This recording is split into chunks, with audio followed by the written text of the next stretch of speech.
नमस्कार. मालिकेच्या आजच्या भागामध्ये आपल्याला पाहायला मिळणार आहे की इकडे अनघा आता आरोहीला बरं करण्याचा प्रयत्न करत आहे. त्याच्यासाठी त्यांनी काउन्सिलिंग सेशन अरेंज केलेले आहेत. पण तरीही एक गोष्ट मात्र विचित्र अशी घडणार आहे, ती म्हणजे आरोही ही अनघावरती आरोप लावणार आहे आणि त्यात भरीसभर म्हणून मूर्ख संजना ही आरोहीला विचित्र असे सल्ले देणार आहे. आणि त्याचबरोबर संजनाच्या या वागण्यामुळे अनिरुद्ध मात्र संजनावर जाम भडकलेला आहे आणि तो संजनाला म्हणतो की तुला माहिती आहे का, शेखर आहे ना, शेखर त्याच्या आयुष्यातून तू गेली ना म्हणून त्याची भरभराट झालेली आहे, तो करोडपती झालेला आहे. तू ज्याच्या आयुष्यात असते त्यांना पणवती लागलेली असते आणि ज्याच्या आयुष्यातून तू निघून जाते ती व्यक्ती चांगलीच भरभराट होते, त्याची श्रीमंती होते. म्हणजे संजनाची अनिरुद्धने वाट लावलेली आहे. तर हे सगळं कशा पद्धतीनं होतं, अनिरुद्धला कसं समजतं, शेखर आता काय करतो, नक्की त्याच्या बाबतीत काय झालेलं आहे हे आपल्याला आजच्या या व्हिडिओमध्ये पाहायला मिळणार आहे. त्यासाठी हा व्हिडिओ शेवटपर्यंत पहा.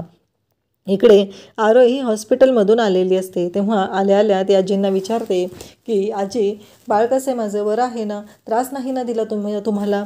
तेव्हा आजी म्हणतात की हो अगं काहीच नाही आहे. तेव्हा ती लगेच म्हणते की मला माझ्या बाळाकडे गेलं पाहिजे, कारण ते एकटंच होतं ना. मी यशला म्हणत होते मला काही झालेलं नाही आहे, मला हॉस्पिटलमध्ये जायची गरज नाही, पण यश मात्र अजिबात ऐकतच नव्हता माझा, उगीच मला बाहेर घेऊन गेलेला आहे असं इकडे आरोही सांगत असते. त्याचबरोबर आपल्याला पाहायला मिळतं की इकडे यश पाहत असतो आणि यश म्हणतो की मी आलो. आणि त्याचवेळी कांचन आणि आप्पा विचारतात काय झालं. तेव्हा यश सांगतो की डॉक्टरांनी सांगितलं थोडंसं इकडे काय झाले इकडे थोडंसं तुम्ही लक्ष दिलं पाहिजे, त्याचबरोबर आरोहीकडे तिच्या कलाने घेतलं पाहिजे, लवकरच ती यातून बाहेर पडेल असं यश सांगत असतो. आणि म्हणत असतो की तिला आपण समजून सांगितलं पाहिजे, प्रत्येक वेळेस तिला त्या गोष्टीची जाणीव झाली पाहिजे की असं काही नाही, तिच्या कलेने घेऊन हा विषय आपल्याला तिला समजून सांगायचा आहे. तेव्हा आप्पा म्हणतात की हो यश, बघूया सगळं व्यवस्थित होईल. तर इकडे आपल्याला पाहायला मिळतं की आप्पा आणि कांचन बोलत असतात. कांचन म्हणत असते की हे सगळं त्या संजनामुळे झालेलं आहे, आपल्या घराला तिची नजर लागलेली आहे. तेव्हा आप्पा म्हणतात अगं काय बोलतेस कांचन तू, हे असं नजर लागणं वगैरे काही नसतं गं. यश पण इकडे म्हणत असतो आजी असं काही पण विचार करू नकोस तू, कारण असं काही नसतं असं सगळेजण कांचनला सांगत असतात. त्यानंतर यश आरोहीकडे निघून जातो. कांचनच्या मात्र डोक्यातले विचार थांबतच नसतात. कांचन म्हणत असते की हे सगळं जे काय होत आहे ना ते मला वाटतं अरुंधतीमुळे झालेलं आहे. अरुंधतीनं जर मला जा म्हणून सांगितलं नसतं ना, त्यांना जाऊ दिलं नसतं, मी अरुंधतीनं समजवलं म्हणून मी त्यांना पाठवलेलं आहे.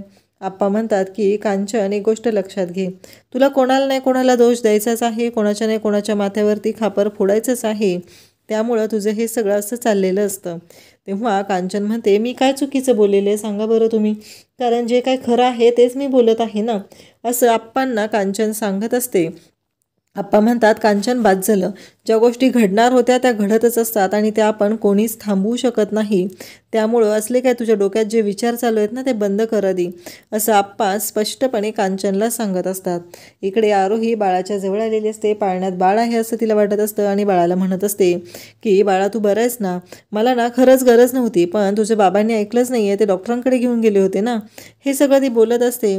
आणि इकडे अनघा आणि अरुंधती आलेले असतात. त्या दोघीजणी म्हणतात की आरोही येऊ का आम्ही, असं म्हणत त्या दोघीजणी आरोहीकडे आलेल्या आहेत आणि आरोहीला बोलत आहेत. तेव्हा आरोही म्हणते काय झालं अनघा, ये ना. तेव्हा अनघा म्हणते की आरोही मला तुझ्याशी बोलायचं आहे. तेव्हा आरोही म्हणते तुम्ही बाळाला भेटायला आलाय ना, पण आत्ताच झोपले ग ते. तेव्हा मात्र अरुंधती आणि अनघा दोघीही म्हणतात की या आरोही तुझ्याशी बोलायचं आहे, बस इथे, बाळ झोपलंय ना आता, असं म्हणत त्या तिथे घेतात आणि आरोहीला बोलू लागतात. तेव्हा आरोहीला अनघा म्हणते की आरोही तुला आठवते का गं काय घडलेलं होतं ते, आपण तुझी मैत्रीण नाही का रुही तिच्याकडे गेलेलो होतो. तेव्हा आरोही म्हणते हो ना. तर इकडे अनघा तिला सांगत असते. तेव्हा आरोही म्हणते की आई मला काय वाटतं माहिती आहे का, तुम्ही पण यायला हवं होतं, खरंच आरोही खूप चांगली आहे, तुम्हाला पण तिच्याबरोबर खरंच आवडलं असतं, ती खरंच खूप गोड आहे आणि ती खूप छान आहे असं ती सांगत असते. त्यावेळेस इकडे आरोहीला अनघा म्हणते तुला माहिती आहे का येताना काय झालं ते. तेव्हा आरोही म्हणते काय झालं. तेव्हा अनघा म्हणते बघ आपण येत होतो एकत्र आणि मग अचानक तुझ्या पोटात दुखायला लागलं. हे सगळं अनघा बोलत असते. तेव्हा आरोही तिला म्हणू लागते की अनघा बाद झालं, कारण मला त्या गोष्टी नको आहेत असं म्हणत ती विषय टाळत असते. अनघा म्हणत असते की आरोही अगं आठवण्याचा प्रयत्न कर ना, काय झालेलं होतं तुला आठवते का बघ बरं, कारण आपण सगळेजण येत होतो आणि अचानक अशी काहीतरी घटना घडलेली होती. तेव्हा आरोहीला डोळ्याच्या समोर तो अपघात जो झालेला होता त्या गोष्टी आठवत असतात आणि आरोही विचार करू लागलेली असते. आरोही म्हणत असते की नाही मला नको आहे अनघा, त्या आठवणीही नको आहे, तुला माहिती आहे ना मला अचानक त्रास व्हायला लागलेला होता. आणि आरोही शांतच होते, कारण तिला आठवत असतं की तिच्या पोटामध्ये दुखायला लागलेलं आहे, तिला अचानक वेदना होत आहेत, या सर्व गोष्टी तिला आठवत असतात. अनघा म्हणते तुला माहिती आहे ना त्यावेळेस माझा गाडीवरचा कंट्रोल सुटला. आणि आरोही शांतच होते. आरोही म्हणू लागते की बाद झालं अनघा, मला काहीही नाही ऐकून घ्यायचं. आणि ती म्हणते की नको मला नाही बोलायचं. आणि अनघा तिला समजवण्याचा प्रयत्न करत आहे, पण आरोही ऐकून घेण्याच्याच मनस्थितीत नाही. तेव्हा अनघा म्हणते की काय करायचं, आणि अनघा बाहेर येऊन रडू लागते. तेव्हा अरुंधती तिच्याबरोबर असते आणि अरुंधती तिला समजवत असते. तिला म्हणत असते की अनघा काय चाललंय तुझं हे, तू जर अशी खचलीस तर आपण आरोहीला कसा धीर द्यायचा आहे, आपण तिला कसं समजवायचं आहे, कारण आत्ता आरोही बघितलंच ना कोणत्या अवस्थेत आहे, तिला यातून बाहेर काढणं खूप गरजेचं आहे. आणि मग आपण जर सगळ्यांनीच असा विचार केला तर कसं चालेल, असं म्हणत आरोहीला अनघाला अरुंधती समजवू लागते. तेव्हा अनघा म्हणत असते पण ताई मला कळतच नाही आहे की काय करायचं आहे नक्की, हे सगळं काय होऊन बसलेलं आहे, असं ती बोलत असते. आणि तेव्हा मात्र इकडे अरुंधती म्हणते की अनघा काय विचार करतेस तू. अनघा म्हणते की आत्ता जी काही अवस्था आहे ना त्या अवस्थेला मी जबाबदार आहे, हे सगळं जे काय झालेलं आहे ना ते माझ्यामुळे झालेलं आहे. तर अरुंधती अनघाला समजवू लागते आणि तिला सांगत असते की हे बघ अनघा, असं काहीही तुझ्यामुळं घडलेलं नाही आहे, ह्या डोक्यातले तुझ्या जे विचार चालू आहेत ना ते बंद करा दे, असा विचार करू नको. दोषच द्यायचा झाला तर मीही म्हणू शकते की मी तुम्हाला पाठवलं म्हणून झालेलं आहे, मग या सगळ्याला मी जबाबदार आहे, हे सगळं माझ्यामुळं झालेलं आहे असं आता मी पण म्हणू का.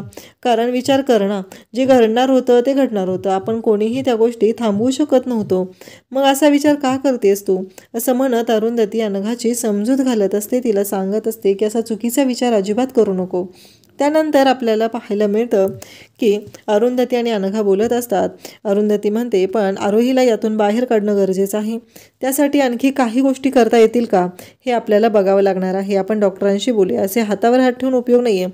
आणि आपणच खचून राहिलो तर या सगळ्यातून आपण तिला कसे बाहेर काढणार आहोत हे सगळं आपल्याला पाहायला मिळत असतं. आणि त्याचबरोबर इकडे आरोही आणि सर्वजण असतात. तर इकडे संजना आणि अनिरुद्ध गाडीतून निघालेले असतात. संजना आणि अनिरुद्ध एकमेकांशी बोलत असतात. संजना म्हणत असते की हे काय चाललेलं आहे सगळं, कारण काहीही झालं तरीही मला एक गोष्ट कळत नाही आहे की हे सगळं काय होऊन बसलेलं आहे, कारण आपल्या बाबतीत जे झालेलं आहे ते खूपच विचित्र आहे आणि या सगळ्याला जबाबदार आहे ती म्हणजे अरुंधती.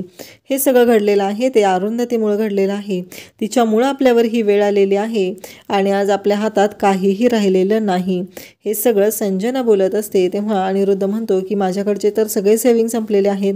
तेव्हा संजना म्हणते हो आता सगळे सेविंग संपलेले आहेत, आता पुढं काय करायचं आहे, जर अजूनही आपल्याला जॉब मिळाला नाही तर काय करणार आहोत आपण, असं ते दोघंजण बोलत असतात. तेव्हा अनिरुद्ध म्हणतो की आता माझ्याकडचे सेविंग संपलेले आहेत पण तुझ्याकडचे सेविंग आहेत ना. तर संजना म्हणते आपल्याला दुसऱ्यांच्या समोर हात पसरायची वेळ येणार आहे. तर अनिरुद्ध तिला म्हणतो की अशी वेळ काय येईल आपल्यावर, तुझ्याकडे काही सेविंग्ज आहेत ना ते वापरूया ना आपण. त्यावरती मात्र संजना म्हणते नाही अनिरुद्ध, ते सेविंग मी अजिबात वापरू देणार नाही, कारण काहीही झालं तरीही ते सेविंग्ज मी माझ्या मुलासाठी ठेवलेले आहेत आणि ते मी वापरणार नाही. तेव्हा इकडे अनिरुद्ध म्हणतो की हे बघ तुला काहीही काळजी करायची गरज नाही आहे, शेखर खंबीर आहे. त्यावेळेस तो सांगू लागतो शेखरची बायको खूप चांगली काळजी घेते त्याची आणि त्याचबरोबर त्याला कुठल्याही गोष्टीची कमी नाही आहे. शेखरचा बिझनेसही खूपच जबरदस्त असा चालत आहे आणि आता दिवाळीमध्येच ते शिफ्ट होणार होते, त्यांना 3 BHK लेवेस असा फ्लॅट मिळालेला आहे आणि ते तिकडे शिफ्ट होणार होते. तेव्हा मात्र इकडे आपल्याला पाहायला मिळतं की सगळेजण तिथे बोलत बसलेले असतात आणि मग अरुंधती हा सगळा विषय सगळ्यांच्या समोर मांडते की आरोहीच्या बाबतीत आपण तो सीन पुन्हा रिक्रिएट करायचा आहे.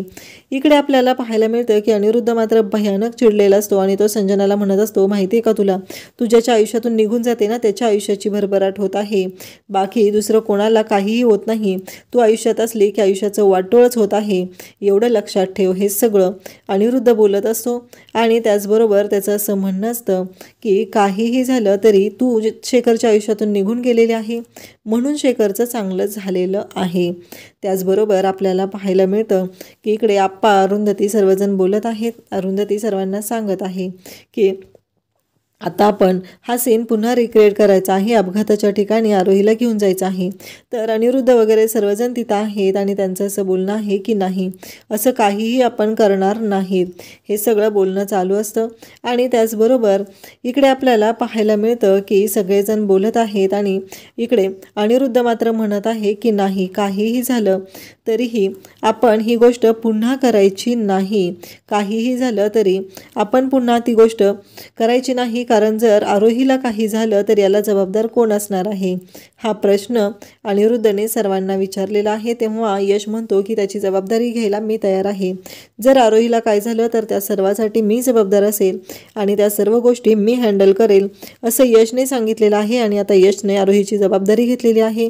आणि त्याचबरोबर संजना ज्या पद्धतीने बोलत असते तेव्हा यश मात्र भयानक चिडलेला असतो आणि तो संजनाला म्हणतो की बस झालं, तू या पद्धतीने वागू शकत नाही, तू या पद्धतीने आईशी बोलू शकत नाही, कारण ती म्हणालेली असते की साधी तू ग्रॅज्युएट झालेली नाही आणि या सर्व गोष्टी तू काय करत आहेस. त्यानंतर आपल्याला पाहायला मिळतं आता गाडीतून अनघा आरोही अरुंधती निघालेले असतात, तर दुसऱ्या गाडीमध्ये यश आणि ईशा बसलेले असतात. त्यानंतर इकडे अरुंधतीने यशला फोन केलेला आहे, बरोबर त्याच लोकेशनला हे सगळेजण पोचलेले आहेत. आणि मग आरोही मात्र अनघाला विचारत आहे की अनघा आपण का चाललेलो आहे. तेव्हा अनघा म्हणते की अगं माझं एक काउन्सिलिंगचा सेशन होता ना, त्यासाठी मला जायचं होतं आणि मग मी विचार केला मी एकटी गेली तर मला तिथे बोर होईल ना, मग तुम्हाला सगळ्यांना इकडे झालेलं आहे त्यामुळं मी तुम्हाला दोघींना घेऊन चाललेले आहे. हे सगळं बोलल्यानंतर आपल्याला पाहायला मिळतं की आरोही म्हणते की मगाशी पण आपण इथेच होतो आणि मला असं वाटत आहे की पुन्हा आपण मग काल ज्या ठिकाणी आलेलो होतो तिथेच आपण आहोत. तेव्हा आरोही घाबरलेली असते आणि आरोही म्हणत असते की काहीही झालं तरीही मला ह्या गोष्टी पुन्हा नको आहेत. आणि समोरून यशची गाडी येत असते, रिक्रिएशनचा सीन चालू असतो आणि या तिघीजणी एका गाडीत असतात, दुसऱ्या गाडीमध्ये यश आणि ईशा असतात. हे सगळं एवढं छान असं चालू असतं आणि त्याचबरोबर इकडे अरुंधती आणि अनघा आणि ते ईशा आरोही सर्वजण एका गाडीत आहेत. आणि आरोही बरोबर त्या ठिकाणी आली की म्हणते की अनघा आपण या रस्त्याने का चाललोय पुन्हा. आणि त्याचवेळी आरोहीला बरोबर आठवतं की आरोहीला पोटात दुखायला लागलेलं असतं, आरोहीला त्रास होऊ लागलेला असतो आणि आरोही जोरात किंचाळते. त्या क्षणी बरोबर यशने गाडी आणून समोर ठेवलेली असते, अनघाची गाडी समोर असते आणि दोघीही खूपच छान असे गाडी चालवत असतात. आणि त्याचवेळी आरोही तिथे ओरडते, किंचाळते आणि तिला सर्व गोष्टी पुन्हा आठवू लागलेल्या असतात आणि आरोही तिथे बेशुद्ध पडते. आरोही बेशुद्ध पडलेली असते. अनघा त्याचबरोबर अरुंधती, यश तिकडून धावत येतो, आरोही करू लागतो. आणि त्याचवेळी इकडे यशला सगळेजण सांगू लागतात की आता तिला हॉस्पिटलला घेऊन जाणं गरजेचं आहे. मग यश आरोहीला घेऊन हॉस्पिटलला जातो आणि त्यानंतर घरी आणलं जातं. आणि त्याचवेळी आपल्याला पाहायला मिळतं की संजना म्हणत असते की हे अरुंधतीचं साधं ग्रॅज्युएशनही झालेलं नाही, तुम्ही तिच्यावर भरोसाच कसा ठेवला, अशा पद्धतीनं तुम्ही निर्णयच कसा घेतलेला आहे, हे सगळं ती बोलत असते. तेव्हा यश म्हणत असतो की एक गोष्ट लक्षात ठेव, तू आईच्या बाबतीत बोलत आहे, आईच्या बाबतीत बोललेलं मी काहीही खपवून घेणार नाही. आत्तापर्यंत गोष्टी मी शांतपणे ऐकून घेतलेल्या आहेत, त्याचा अर्थ असा नाही की तू काहीही बोलशील. आणि आत्ता जे काय आरोहीला होत आहे त्या सगळ्याची जबाबदारी मी घेतलेली आहे आणि आरोहीची काळजी घ्यायला मी समर्थ आहे, तू तिची काळजी करू नकोस. आणि त्याचबरोबर इकडे अनिरुद्धही म्हणत असतो की आता डॉक्टर काय म्हणतील. तेव्हा यश म्हणतो की जे काही केलेलं आहे त्याने सगळं डॉक्टरांच्या सल्ल्याने केलेलं आहे. सगळेजण अरुंधतीला दोष देत असतात, पण यश मात्र एकटा अरुंधतीच्या पाठीशी खंबीरपणे उभा असतो आणि इकडे अनिरुद्धला सांगत असतो काहीही झालं तरीही मी आहे त्यांच्याबरोबर आणि आरोहीला काही होणार नाही. या सगळ्या गोष्टी जेव्हा घडत असतात तेव्हा कांचनला मात्र इकडे वेगळंच टेन्शन आलेलं असतं आणि कांचन म्हणत असते की आता आरोही बरी होईल का. आणि तेवढ्यात ईशा तिथे धावत येते आणि सांगू लागते की आरोही शुद्धीवर आलेली आहे. मग सगळेजण आरोहीकडे जाऊ लागतात. आरोही शुद्धीवर आलेली आहे ही गोष्ट सांगत ईशा धावत आलेली असते आणि त्याचबरोबर सगळेजण आरोहीकडे जातात. आणि अरुंधती आरोहीला म्हणते की आरोही तू बरी आहेस ना. तेव्हा आरोही म्हणते मी कशी बरी असेल सांगा ना आई, माझं बाळ गेलेलं आहे, माझं बाळ आपल्यात नाही, मी कशी बरी असेल. हे सगळं आरोही बोलत असते आणि तेव्हा अरुंधती म्हणते की अगं सगळं होईल, असा नको विचार करू बाळा तू, हा विचार चुकीचा आहे, सांग बरं स्वतःला कशाला त्रास करून घेते. असे सगळेजण समजत असतात. अनघा तिथं असते. अनघा म्हणते की आरोही अगं त्या दिवशी माहिती आहे ना तुला चुकून असं झालेलं होतं. आणि मग आरोहीला मात्र खूप राग आलेला असतो आणि आरोही म्हणते की आत्ता माझ्या लक्षात आलेलं आहे, तुला खूप छान ड्रायव्हिंग करता येतं ना गं, मग माझ्याच बाबतीत तू चुकीची का वागलेली आहे. तू माझ्याच बाबतीत का नीट ड्रायव्हिंग केलेलं नाहीस, त्या दिवशी तू मुद्दाम केलंस का. म्हणजे माझं बाळ हे गेलेलं आहे ते फक्त आणि फक्त तुझ्यामुळं गेलेलं आहे. आणि हे सगळं आरोही बोलत असते तेव्हा मात्र घरातील सगळ्यांना धक्का बसलेला आहे आणि अनघा तर ढसाढसा रडायला लागलेली आहे. तिला कळतच नाही आहे की हे सगळं काय होत आहे ते. आणि अभि तिथं आहे, ईशा आहे. अनघा म्हणते की आरोही त्या अपघात होता गं. तेव्हा आरोही म्हणते की नाही, हे सगळं तू मुद्दाम केलेलं आहे, माझं बाळ गेलेलं आहे ते फक्त आणि फक्त तुझ्यामुळं गेलेलं आहे, त्याला फक्त आणि फक्त तू जबाबदार आहे. तुझ्याकडे आहे ना तुझं बाळ, त्यामुळं तुला माझ्याबद्दल काय कळणार आहे, तुला माझ्या भावना काय समजणार आहेत. हे सगळं आरोही बोलत असते. आणि त्याचवेळी आरोहीचं हे बोलणं ऐकून सगळ्यांच्या काळजाला अगदी घरे पडलेले असतात. सगळेजण खूप टेन्शनमध्ये असतात. तिला समजवण्याचा प्रयत्न करत असतात पण ती समजून घेण्याच्याच मनस्थितीत नसते आणि सगळेजण काळजी करू लागलेले असतात.